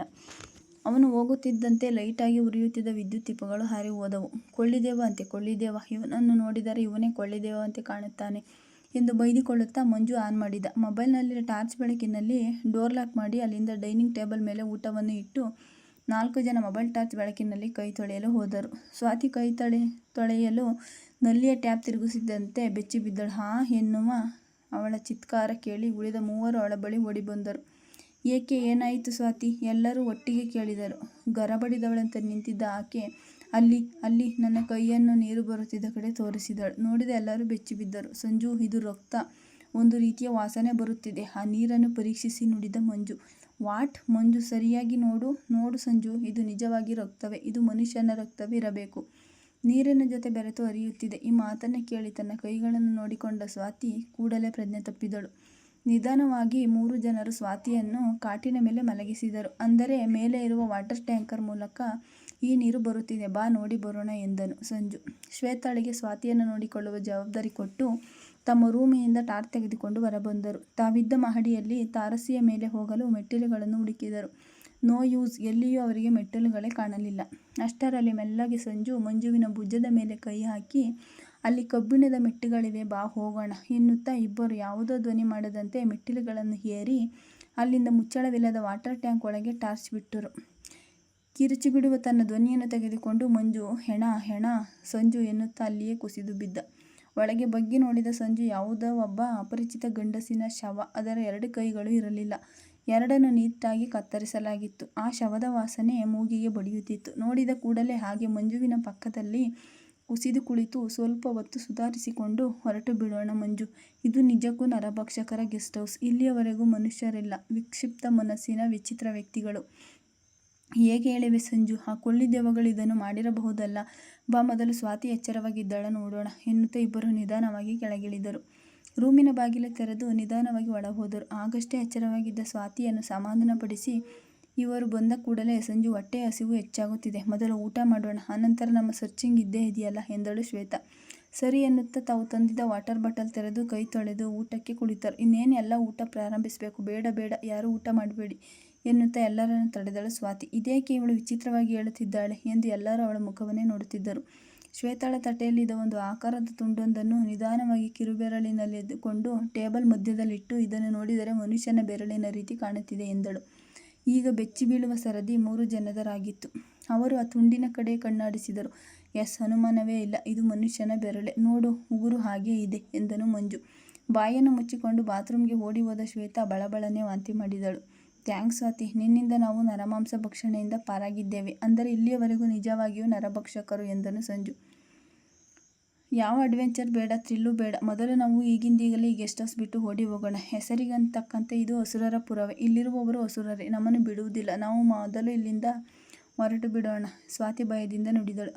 ಅಷ್ಟರಲ್ಲಿ ಅಲ್ಲಿಗೆ ಬಂದ ಶ್ವೇತಾ, ನಿಜ ಸಂಜು, ಸ್ವಾತಿ ಹೇಳಿದ್ದು ನಿಜ, ನಮಗೆ ಯಾವುದು ಬೇಡ, ಇಲ್ಲಿಂದ ಮೊದಲು ಹೊರಟು ಬಿಡೋಣ, ಸದ್ಯಕ್ಕೆ ಬದುಕಿದರೆ ಸಾಕು ಎಂದಳು. ಹೊರಡಬೇಕು ಎಂದರೆ ಬೆಳಕಾಗಬೇಕು, ಈ ಕತ್ತಲೆಯಲ್ಲಿ ದಿಕ್ಕುಗಳೇ ಸರಿಯಾಗಿ ಇಳಿದಿರುವ ನಾವು ಇಲ್ಲಿಂದ ಎಲ್ಲಿಗೆ ಹೋಗಬೇಕು ಎಂದನು ಮಂಜು. ಬೆಳಕಾಗುವವರೆಗೂ ಕಾಯಲು ಸಾಧ್ಯವಿಲ್ಲ, ಅಷ್ಟರಲ್ಲಿ ನಮ್ಮಲ್ಲಿ ಯಾರು ಅವರಿಗೆ ಬಲಿಯಾಗುತ್ತೇವೋ ಏನೋ, ನಾವು ಹೇಗೆಂದರೆ ಈಗಲೇ ಹೊರಡಬೇಕು. ನೋಡಿ, ನಿಮ್ಮ ಮೊಬೈಲ್ನಲ್ಲಿ ಸಿಗ್ನಲ್ ಇದೆಯೇ? ಪೊಲೀಸಿನವರಿಗೆ ತಿಳಿಸಿದರೆ ಅವರಾದರೂ ನಮ್ಮನ್ನು ಕಾಪಾಡುತ್ತಾರೆ. ಸಂಜುವಿನ ಮಾತು ಎಲ್ಲರಿಗೂ ಸರಿ ಎನ್ನಿಸಿತು. ತಮ್ಮ ಮೊಬೈಲ್ ತೆಗೆದು ನೋಡಿದರೂ ಒಬ್ಬರದು ನೆಟ್ವರ್ಕ್ ಇರಲಿಲ್ಲ. ಇದೊಂದು ದರಿದ್ರದ ಊರು, ನೆಟ್ವರ್ಕ್ ಕೂಡ ಇಲ್ಲ ಎಂದು ಬೈಯುತ್ತಾ ಮೊಬೈಲನ್ನು ತಮ್ಮ ಪ್ಯಾಕೆಟ್ಗಳಿಗೆ ಸೇರಿಸಿದರು. ತಮ್ಮ ಬ್ಯಾಗಿನಲ್ಲಿ ಬಿಸ್ಕೆಟ್ ಮತ್ತು ಡ್ರೈ ಫ್ರೂಟ್ಸ್ ಇದೆ, ಅದನ್ನು ತಿಂದು ನಾವಿಲ್ಲಿಂದ ಜರ್ನಿ ಪ್ರಾರಂಭಿಸೋಣ ಎಂದು ಮಂಜು ಸಂಜು ತಮ್ಮ ರೂಮಿಗೆ ಹೋಗಿ ಬ್ಯಾಗನ್ನು ತೆಗೆದುಕೊಂಡು ಬಂದು ಹಸಿದ ಹೊಟ್ಟೆಗೆ ಒಂದಿಷ್ಟು ತಿಂದು ಅಲ್ಲಿಂದ ಕತ್ತಲಿನಲ್ಲಿಯೇ ಮೆಲ್ಲನೆ ಡೋರನ್ನು ತೆರೆದು 4 ಜನರು ನಿಧಾನವಾಗಿ ಮೆಟ್ಟುಗಳನ್ನು ಇಳಿದು ಕೆಳಮಹಡಿಗೆ ಬಂದರು. ಅಲ್ಲಿ ಯಾರೂ ಕಾಣಲಿಲ್ಲ. 4 ಜನರು ಒಬ್ಬರ ಕೈಯನ್ನು ಮತ್ತೊಬ್ಬರು ಹಿಡಿದುಕೊಂಡು ಸಣ್ಣದಾದ ಟಾರ್ಚ್ ಬೆಳಕಲ್ಲಿ ಮುಂದಡೆಯುತ್ತಿದ್ದರು.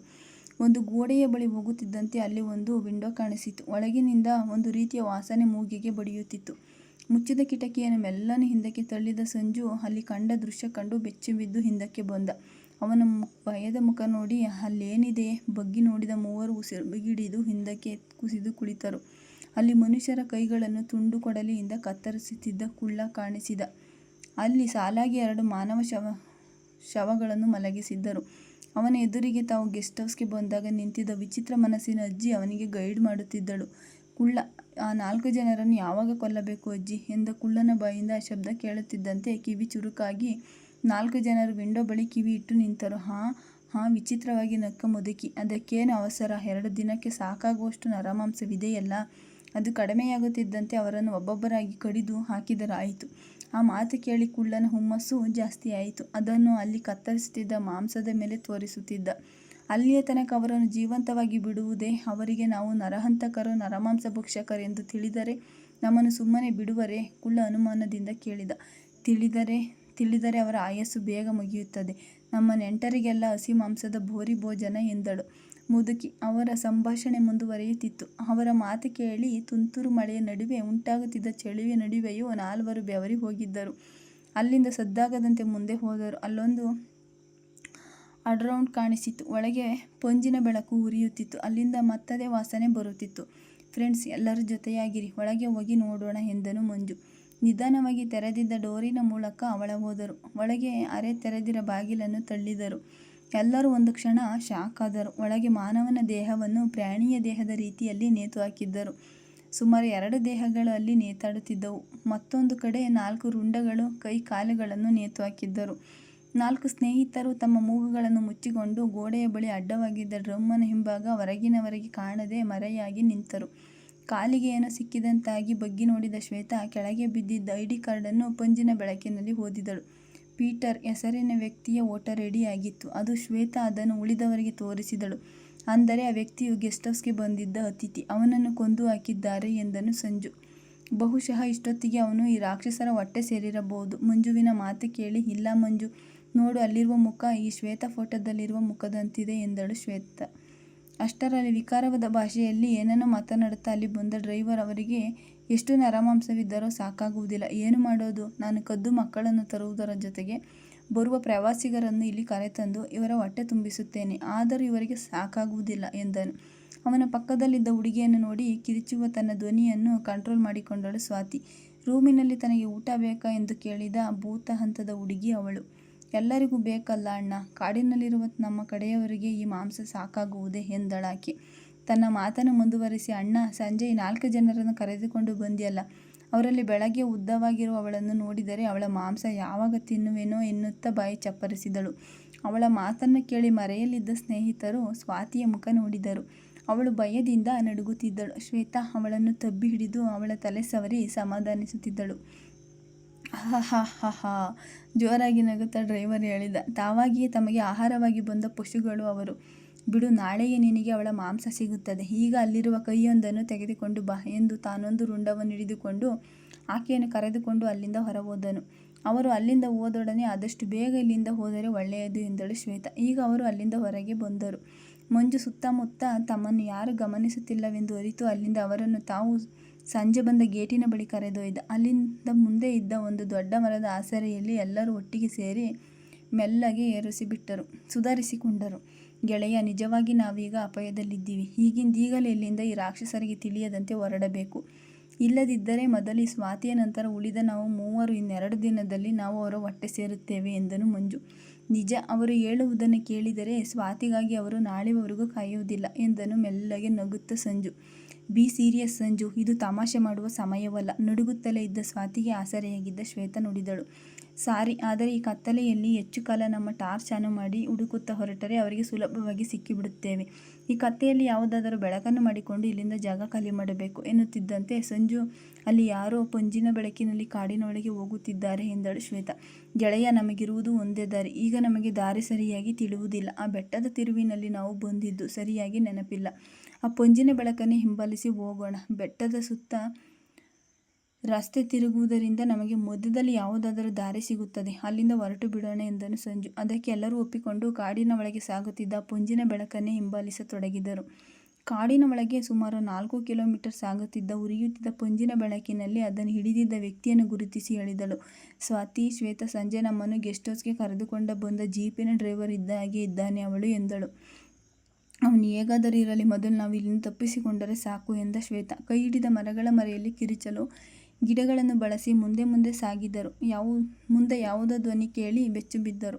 ಅವರು ಯಾವುದೋ ಧ್ವನಿ, ವಿಚಿತ್ರ ಧ್ವನಿ. ಕಾಡಿನ ನಡುವೆ ರಣಕೇಕೆಯ ಸ್ವರ ಒಮ್ಮೆಂದ ಕೂಡಲೇ ಮೂಡಿ ಸುಮಾರು 3 ಪಂಜುಗಳು ಒಮ್ಮೆಗೆ ಒತ್ತಿ ಉರಿಯತೊಡಗಿದವು. ಎಲ್ಲರೂ ವಿಚಿತ್ರವಾಗಿ ನೃತ್ಯ ಮಾಡುತ್ತಿದ್ದರು. ಆ ಡ್ರೈವರ್ ಅಲ್ಲಿಗೆ ಎಂಟ್ರಿ ಕೊಡುತ್ತಿದ್ದಂತೆ ಅಲ್ಲಿ ನಿಶ್ಶಬ್ದ ಮೌನ ಆವರಿಸಿತು.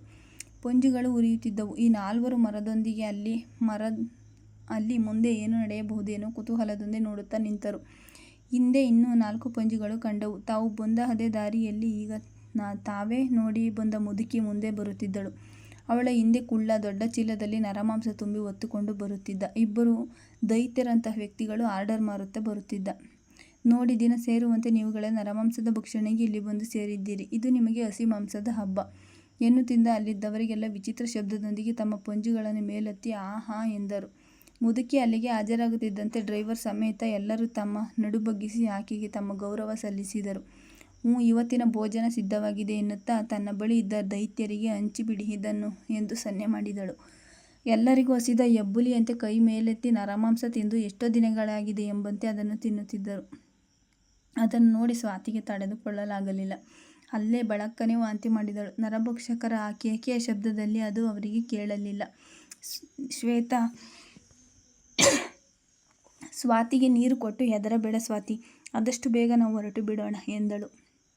ಗೆಳೆಯ, ನಾವಂದುಕೊಂಡಂತೆ ಇವರು ಕೊಳ್ಳಿದೆವ್ವಗಳಲ್ಲ. ಇದೊಂದು ನರಭಕ್ಷಕರ ಗುಂಪು. ಆ ಗೆಸ್ಟ್ ಹೌಸ್ಗೆ ಬಂದ ಅತಿಥಿಗಳನ್ನು ಕೊಂದು ಎಲ್ಲರೂ ಇಲ್ಲಿ ಹಬ್ಬ ಆಚರಿಸುವರು ಎಂದನು ಸಂಜು. ಹೌದು ಗೆಳೆಯ, ಹೇಗಿದ್ದರೂ ಇಲ್ಲಿಗೆ ಬರುವವರು ಗೆಸ್ಟ್ ಹೌಸಿನಲ್ಲಿ ಉಳಿದುಕೊಳ್ಳಲೇಬೇಕಲ್ಲ, ನಮ್ಮ ರೀತಿಯಲ್ಲಿ ಎಂದನು ಮಂಜು. ಗೆಳೆಯ, ನಾವಿಲ್ಲಿ ಇರುವ ಇವರ ಭೋಜನ ನೀಡುತ್ತಾ ನಿಂತರೆ ಆ ಮಾಂಸದ ವಾಸನೆಗೆ ತಲೆ ತಿರುಗಿ ಬೀಳುವುದು ಗ್ಯಾರಂಟಿ. ಒಂದು ವೇಳೆ ನಾವು ಸಿಕ್ಕಿಬಿದ್ದರೆ ಅವರ ಮುಂದಿನ ಭೋಜನವಾಗುತ್ತೇವೆ. ಬಾ ಹೋಗೋಣ ಎಂದು ಸಂಜು. ಅಷ್ಟರಲ್ಲಿ ಯಾರೋ ಇಬ್ಬರು ವಿಚಿತ್ರ ರೀತಿಯ ದೈತ್ಯರು ಓಡುತ್ತಾ ಬಂದರು. ಅವರು ತಪ್ಪಿಸಿಕೊಂಡಿದ್ದಾರೆ ಎಂದನು. ಅವರ ಮಾತನ್ನು ಕೇಳಿ ಗ್ರಹಚಾರ ತಮ್ಮನ್ನೇ ಹುಡುಕಿ ಬರುತ್ತಿದೆ ಎಂಬುದನ್ನು ಅರಿತ ಸಂಜು ಹೇಳಿದ, ಇನ್ನು ಇಲ್ಲಿ ನಿಂತು ಪ್ರಯೋಜನವಿಲ್ಲ, ನಮ್ಮನ್ನು ಹುಡುಕಿಯಾದರೂ ಇವರು ಕೊಲ್ಲುತ್ತಾರೆ, ಬೇಗ ಬನ್ನಿ ಎನ್ನುತ್ತಾ ತಾವು ಬಂದಿದ್ದ ದಾರಿಗೆ ಬೆನ್ನು ತೋರಿಸಿ ಓಡಲು ಕಾಶನ್ ಕೊಟ್ಟು ಉಳಿದ ಮೂವರೊಂದಿಗೆ ಓಡಲು ಪ್ರಾರಂಭಿಸಿದರು. ಸುರಿಯುತ್ತಿದ್ದ ಮಳೆಯ ಹನಿ ಶಬ್ದದಲ್ಲಿ ನರಮಾಂಸ ಭಕ್ಷಣೆಯಲ್ಲಿ ಅಲ್ಲಿದ್ದವರ ಗಮನಕ್ಕೆ ಇದು ಬಂದಿರಲಿಲ್ಲ. ಆದರೆ ಮುದುಕಿ ಕೂಡಲೇ ಸದ್ದು ಮಾಡಬೇಡಿ, ಎಲ್ಲರೂ ತಿನ್ನುವುದನ್ನು ನಿಲ್ಲಿಸಿ, ನಮ್ಮಲ್ಲಿಗೆ ಬಂದ 4 ಜನ ನರಮನುಷ್ಯರು ತಪ್ಪಿಸಿಕೊಂಡಿದ್ದಾರೆ. ನೀವೆಲ್ಲರೂ ಈ ಕೂಡಲೇ ಇಲ್ಲಿಂದ ಹೊರಡಿ. ನಿಮಗೆ ಸಿಕ್ಕವರ ಕೈಕಾಲುಗಳನ್ನು ಕತ್ತರಿಸಿ ತುಂಡು ಮಾಡಿಯಾದರೂ ತನ್ನಿ, ನಮ್ಮ 3 ದಿನದ ಆಹಾರ ಅವರು ಎಂದಳು. ಕೈಯಲ್ಲಿ ಹಿಡಿದ ಪಂಜನ್ನು ಹಿಡಿದು ಹಸಿ ಮಾಂಸ ಅಲ್ಲೇ ಒಂದು ಕಡೆ ಎಲ್ಲರೂ ಗುಡ್ಡೆ ಮಾಡಿ ಕೂಡಲೇ ಕಾಡಿನ ಮೂಲೆ ಮೂಲೆಗೆ ಗುಂಪು ಗುಂಪುಗಳಾಗಿ ಚದರುತ್ತಾ ಓಡಿದರು. ಯಾರೋ 4 ಜನ ನಮ್ಮ ಹಿಂದೆ ಬರುವುದನ್ನು ಕಂಡು ತಮ್ಮ ವೇಗ ಹೆಚ್ಚಿಸಿದರು. ಭಯದಿಂದ ಎದುರಿಸಿ ಬಿಡುತ್ತಾ ಮುಂದೆ ಮುಂದೆ ಹೋಗುತ್ತಿದ್ದ ಗೆಳೆಯರಿಗೆ ರಾಕ್ಷಸರ ಕೈಗೆ ಸಿಕ್ಕರೆ ನಿಜಕ್ಕೂ ನರಕ ದರ್ಶನ ಮಾಡಿಸುತ್ತಾರೆಂಬ ಅರಿವಿತ್ತು. ಹೆಚ್ಚೇನು ಮಾತನಾಡದೆ ತಾವು ಹೊತ್ತಿದ್ದ ಲಗೇಜ್ ಬ್ಯಾಗನ್ನು ಒಂದು ಮರದ ಬುಡದಲ್ಲಿಟ್ಟು ತಮ್ಮ ಮೈಮೇಲಿದ್ದ ಭಾರವನ್ನು ಕಡಿಮೆ ಮಾಡಿಕೊಂಡು ಪ್ರಾಣ ರಕ್ಷಣೆಗೆ ಎಷ್ಟು ಸಾಧ್ಯವೋ ಅಷ್ಟು ವೇಗವಾಗಿ ಓಡಲು ಪ್ರಾರಂಭಿಸಿದರು. ಅದೇ ದಾರಿಯಲ್ಲಿ ಬಂದ ನರಭಕ್ಷಕನು ತನ್ನ ಪಂಜಿನ ಬೆಳಕಲ್ಲಿ ಅವರ ಬ್ಯಾಗನ್ನು ನೋಡಿ ಅಲ್ಲೇ ಇದ್ದ 3 ಜನರನ್ನು ಕರೆದು ಅದನ್ನು ತೋರಿಸಿ ಅಲ್ಲಿಂದ ಇವರು ಹೋದ ದಾರಿಯಲ್ಲಿ ಓಡಲು ಪ್ರಾರಂಭಿಸಿದರು. ಅಲ್ಲಿಯೇ ಬೆಟ್ಟದ ತಿರುವಿನಲ್ಲಿ ತಾವು ಸಂಜೆ ಬಂದ ರಸ್ತೆ ಕಾಣಿಸಿತು. ಪ್ರಯೋಜನವೇನು, ಈಗ ಯಾವ ವಾಹನವೂ ಅಲ್ಲಿ ಬರುವುದಿಲ್ಲ. ಅದನ್ನು ಯೋಚಿಸಿ ನಿಟ್ಟುಸಿರು ಬಿಟ್ಟ ಗೆಳೆಯರು ಪಟಾರನೆ ಯಾವುದೋ ಮರ ಮುರಿದು ಬಿದ್ದ ಶಬ್ದಕ್ಕೆ ಬೆಚ್ಚಿ ಪಕ್ಕಕ್ಕೆ ತಿರುಗಿದರು. ಅಲ್ಲೊಂದು ಮದಸಿದ ಒಂಟಿ ಸಲಗ ಮರದ ದೊಡ್ಡ ರೆಂಬೆಯನ್ನು ಮುರಿದು ಆಗಷ್ಟೇ ಅಲ್ಲಿ ನಿಂತಿರುವ ಗೆಳೆಯರನ್ನು ನೋಡಿ ದಾಳಿ ಮಾಡಲು ಸಿದ್ಧವಾಗುತ್ತಿತ್ತು. ಮಂಜು, ಮರ ಏರಲು ಬರುತ್ತದೆಯೇ? ಸಂಜು ಕೇಳಿದ. ಹೌದು, ಏಕೆ? ಮಂಜುವಿನ ಪ್ರಶ್ನೆ. ತಾವು ನಿಂತಿದ್ದ ಮರವನ್ನು ತೋರಿಸಿ, ಇದು ದೊಡ್ಡ ಮರ, ನನಗೂ ಮರ ಹತ್ತಲು ಬರುತ್ತದೆ. ಈಗ ನಮಗಿರುವುದು ಒಂದೇ ದಾರಿ, ಬೆಳಕಾಗುವವರೆಗೂ ಈ ಮರ ಏರಿದರೆ ಆ ಸಲಗದಿಂದ ಹಾಗೂ ರಾಕ್ಷಸರಿಂದ ತಪ್ಪಿಸಿಕೊಳ್ಳಬಹುದು ಎಂದನು ಸಂಜು. ಅದೇನೋ ಸರಿ, ಆದರೆ ನಮಗೆ ಮರ ಹತ್ತಲು ಬರುವುದಿಲ್ಲವಲ್ಲ ಎಂದಳು ಶ್ವೇತಾ. ಮಂಜು ದೂರದಲ್ಲಿ ಒಂದು ಬೂದಿಯ ಗುಡ್ಡೆಯನ್ನು ನೋಡಿ, ಒಂದು ಉಪಾಯ, ನೀವು ಆ ಬೂದಿಯ ಗುಡ್ಡೆಯಲ್ಲಿ ದೇಹವನ್ನು ಒದಗಿಸಿಕೊಂಡು ಮುಖದ ಮೇಲೆ ಬೂದಿಯನ್ನು ಹರಡಿಕೊಂಡು ಮುಖ ಹೊರಗೆ ಮಾಡಿ ಅಂಗಾತ ಮಲಗಿಕೊಳ್ಳಿ, ಸದ್ಯ ನಮ್ಮ ಪ್ರಾಣ ಉಳಿದರೆ ಸಾಕು ಎಂದ. ಇದು ಅನಿವಾರ್ಯ. ಈ ಸಮಯದಲ್ಲಿ ಬೇರೆ ದಾರಿಯಿಲ್ಲವೆಂದು ತಿಳಿದಿದ್ದ ಆ ಇಬ್ಬರು ಜೋರಾಗಿ ಓಡಲು ಪ್ರಾರಂಭಿಸಿದರು.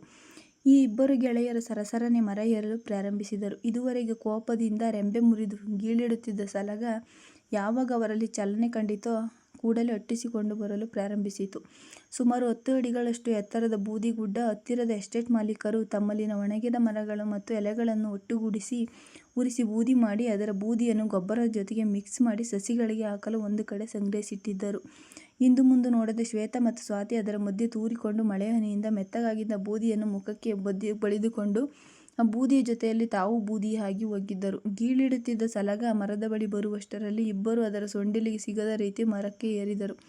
ತುತ್ತ ತುದಿಗೆ ಏರಿದರು. ಯಾವಾಗ ಇವರು ಸಿಗಲಿಲ್ಲವೋ ಸಿಡಿದೆದ್ದ ಸಲಗ ತನ್ನ ಸೊಂಡಿಲಿನಿಂದ ಸಿಕ್ಕ ಅಕ್ಕಪಕ್ಕದ ಮರದ ರೆಂಬೆಗಳನ್ನು ಲಟಲಟನೆ ಮುರಿದು ಹಾಕಿತು. ಅದೇ ದಾರಿಯಲ್ಲಿ ಬರುತ್ತಿದ್ದ ನರಭಕ್ಷಕರು ಸಲಗವನ್ನು ಕಂಡ ಕಡಲೆ ಆ ದಾರಿಗೆ ಬರುವುದನ್ನು ಬಿಟ್ಟು ಮತ್ತೊಂದು ದಾರಿ ಹಿಡಿದರು. ಮೊದಲೇ ಅದು ಸಲಗ, ಅದರಲ್ಲೂ ಮದಿಸಿದ ಸಲಗ. ಅದರ ಸಿಟ್ಟು ಏನೆಂಬುದು ಅವರಿಗೆ ಚೆನ್ನಾಗಿ ಅರಿವಿತ್ತು. ಅವರಿಗೆ ಬೇರೆ ದಾರಿಗೆ ಹೋಗದೆ ವಿಧಿಯೇ ಇರಲಿಲ್ಲ. ಮತ್ತೆರಡು ಮರಗಳ ಕೊಂಬೆಯನ್ನು ಮುರಿದ ಸಲಗ ಈಗ ಬೂದಿಯ ಗುಡ್ಡದ ಬಳಿ ಬಂದು ಜೋರಾಗಿ ಗೀಳಿಟ್ಟಿತು. ಬೂದಿಯ ಒಳಗೆ ಬೆವರಿ ಹೋದರು ಇಬ್ಬರು ಗೆಳತಿಯರು. ಇನ್ನು 4 ಅಡಿ ಸಲಗ ಮುಂದೆ ಬಂದರೆ ಸ್ವಾತಿ ಅದರ ಪಾದದ ಕೆಳಗೆ ಸಿಕ್ಕಿ ಯಮಪುರಿಗೆ ಹೋಗುವುದನ್ನು ಯಾರೂ ತಪ್ಪಿಸಲು ಸಾಧ್ಯವಿರಲಿಲ್ಲ. ಆದರೆ ಆಕೆಯ ಅದೃಷ್ಟ ಚೆನ್ನಾಗಿತ್ತು. ಸುತ್ತ ನೋಡಿ ಜೋರಾಗಿ ಗೀಳಿಡುತ್ತಾ ಅಲ್ಲಿಂದ ಹೊರಟು ಹೋಯಿತು. ಬದುಕಿ ಇದೆಯಾ ಬಡ ಜೀವವೇ ಎನ್ನುತ್ತಾ ಸ್ವಾತಿ ನಿಟ್ಟುಸಿರು ಬಿಟ್ಟಳು. ನಿಶ್ಶಬ್ದವಾಯಿತು ಪರಿಸರ.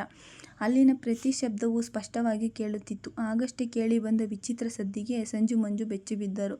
ವಿಕಾರವಾಗಿ ಕೂಗುತ್ತಿದ್ದ 4 ಜನ ನರಭಕ್ಷಕರು ತಮ್ಮನ್ನೇ ಹುಡುಕಿಕೊಂಡು ಬಂದು ತಾವಿದ್ದ ಮರದ ಕೆಳಗೆ ಮಾತನಾಡುತ್ತಿದ್ದರು.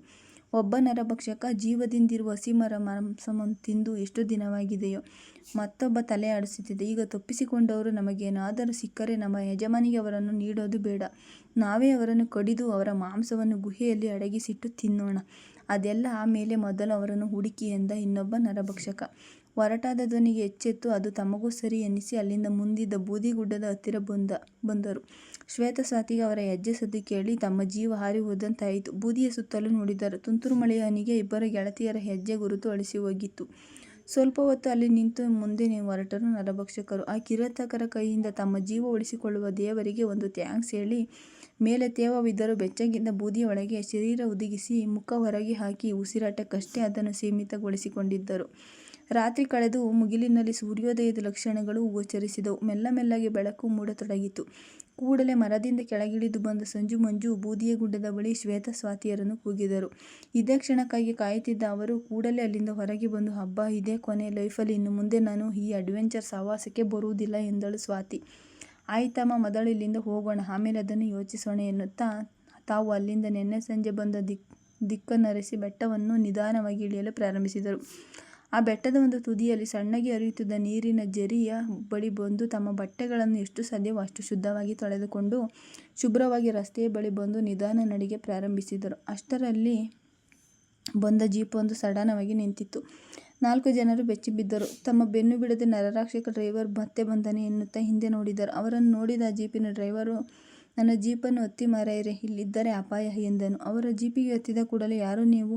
ಈ ಬೆಟ್ಟದಿಂದ ಇಳಿದು ಹೋಗಿದ್ದೀರಾ? ನೆನ್ನೆ ಎಲ್ಲಿದ್ದೀರಿ? ಸಾಲ ಪ್ರಶ್ನೆಗಳನ್ನು ಅವರ ಮುಂದಿಟ್ಟ ಸ್ನೇಹಿತರು ನಡೆದದ್ದೆಲ್ಲವನ್ನೂ ಸಂಕ್ಷಿಪ್ತವಾಗಿ ಹೇಳಿದರು. ಆ ಗೆಸ್ಟ್ ಹೌಸ್ಗೆ ಬಂದು ಮೊದಲ ಬಾರಿಗೆ ಹೋಗುತ್ತಿರುವುದನ್ನು ನಾನು ಇದೇ ಮೊದಲ ಬಾರಿ ಕಂಡಿದ್ದು ಎಂದನು ಡ್ರೈವರು. ಅದನ್ನು ಕೇಳಿ ಬೆಚ್ಚಿಬಿದ್ದ ಅವರು, ಹಾಗಿದ್ದರೆ ಮೊದಲೇ ನಿಮಗೆ ಇದೆಲ್ಲ ಗೊತ್ತಾ ಎಂದರು ಒಟ್ಟಿಗೆ.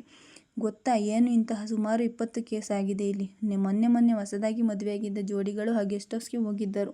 ಅವರನ್ನು ಕೊಳ್ಳಿದೆವು ಹೊತ್ತುಕೊಂಡು ಹೋಗಿತು ಎಂದು ಹೇಳಿದರು. ಇನ್ನೂ ನಮಗೆ ತಿಳಿಯದಂತೆ ಎಷ್ಟು ಕೊಲೆಗಳಾಗಿವೆಯೋ, ಎಷ್ಟು ಜನರನ್ನು ಕೊಳ್ಳಿದೆವುಗಳು ಹೊತ್ತುಕೊಂಡು ಹೋಗಿವೆಯೋ ಎಂದನು. Police complaint ಆಗಿಲ್ಲವೇ? ಸಂಜು ಕೇಳಿದ. ಹಲವು ಬಾರಿ ಪೊಲೀಸ್ನವರು ಬಂದು ಎಲ್ಲವನ್ನೂ ಸರ್ಚ್ ಮಾಡಿ ಹೋಗಿದ್ದಾರೆ. ಆದರೆ ಅವರಿಗೆ ಗೆಸ್ಟ್ ಹೌಸ್ನಲ್ಲಿ ಏನೂ ಕ್ಲೂ ಸಿಗಲಿಲ್ಲ. ಇನ್ನೂ ಆ ಕೊಳ್ಳಿದೆವುಗಳಲ್ಲಿ ಸಿಗುತ್ತವೆ ಎಂದನು. ಸರಿ ಸರ್, ರೈಲ್ವೆ ಸ್ಟೇಷನ್ ಬಂತು, ನಮ್ಮನ್ನು ಇಲ್ಲಿಯೇ ಇಳಿಸಿ. ಥ್ಯಾಂಕ್ಸ್ ಎಂದರು ಸ್ನೇಹಿತರು. ಮೊದಲು ನೀವು ಸೇಫಾಗಿ ಮನೆ ಸೇರಿ. ಇನ್ನೊಂದು ಅರ್ಧ ಗಂಟೆಯಲ್ಲಿ ಒಂದು ಟ್ರೈನ್ ಇದೆ ಎನ್ನುವ ಸಲಹೆ ನೀಡಿ ಡ್ರೈವರ್ ಅಲ್ಲಿಂದ ಹೊರಟನು. ಸ್ಟೇಷನ್ ಮಾಸ್ಟರ್ ಇವರನ್ನು ನೋಡಿ ಆಶ್ಚರ್ಯದಿಂದ ಟಿಕೆಟ್ ನೀಡಿದನು. ಟಿಕೆಟ್ ಕೊಂಡು ರೈಲು ಏರಿದ ನಾಲ್ವರು ತಮ್ಮ ರೈಲು ಮೂವ್ ಆಗುತ್ತಿದ್ದಂತೆ ತಮ್ಮ ಕ್ಯಾಬಿನ್ನಲ್ಲಿ ಹತ್ತಿಕೊಂಡ ಒಬ್ಬ ವ್ಯಕ್ತಿಯ ಮುಖ ಕಂಡು ಬೆಚ್ಚಿಬಿದ್ದರು. ಆ ವ್ಯಕ್ತಿ ತಮ್ಮನ್ನು ನರಭಕ್ಷಕ ಗೆಸ್ಟ್ ಹೌಸ್ಗೆ ಕರೆದುಕೊಂಡು ಹೋಗಿದ್ದ ನರಭಕ್ಷಕ ಡ್ರೈವರ್. ಆತ್ಮೀಯ ಸ್ನೇಹಿತರೆ, ಕೆಲವು ವರ್ಷಗಳ ಹಿಂದೆ ಉತ್ತರ ಪ್ರದೇಶದ ನೋಡಿಯಾದಲ್ಲಿ ಮಕ್ಕಳನ್ನು ಕದ್ದು ಅವರನ್ನು ಕೊಂದು ಅವರ ಮಾಂಸವನ್ನು ತಿನ್ನುವ ನರಭಕ್ಷಕ ವರದಿಯಲ್ಲಿ ಪತ್ರಿಕೆಯಲ್ಲಿ ಓದಿದ್ದೆ. ಅಂಥ ಘಟನೆಯ ಭೀಕರತೆ ಹೇಗಿರಬಹುದು ಎಂಬ ಕಲ್ಪನೆಯೊಂದಿಗೆ ಈ ಕಥೆಯನ್ನು ರಚಿಸಿದೆ. ಮಾನವೀಯತೆಯನ್ನು ಹೊಂದಿರಬೇಕಾದ ಮನುಷ್ಯ ತನ್ನ ಮತಿಯನ್ನು ವಿಕ್ಷಿಪ್ತಗೊಳಿಸಿಕೊಂಡನು. ರಾಕ್ಷಸನಾದಾಗ ಅವನು ವಿಕೃತಿ ಗೋಚರಿಸುತ್ತಿಲ್ಲವೇ? ಅಂತಹ ಕಥಾ ಹಂದರವನ್ನು ಹೊಂದಿರುವುದೇ ನರಭಕ್ಷಕರು.